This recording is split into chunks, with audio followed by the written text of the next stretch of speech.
Hi, this is Mikayla Morrison. This is a picture of me and my husband. We just got married a month ago, so we're still pretty new. I'm doing my research paper on social work and what it will take to be a social worker and what I will be doing. And it just talks a lot about how we have a lot of responsibilities or a lot of different types of social work.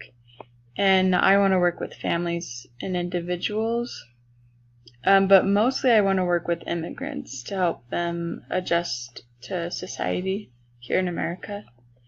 And basically social workers just help families and individuals cope with different stressors in their lives and different situations that have come up and learn like different mechanisms that they can do so that they can do it themselves. And the education, you can start out with just a bachelor's degree in social work or even psychology or sociology.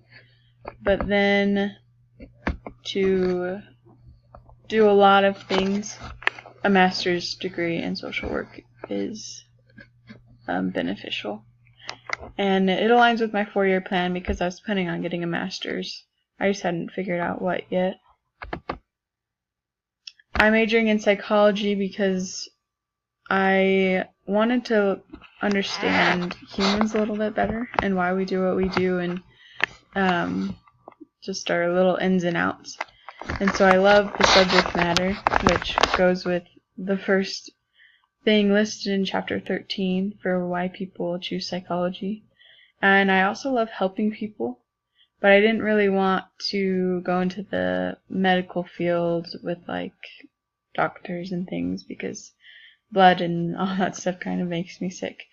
So I thought the best next thing is to help people emotionally and mentally. And so that is why I chose psychology.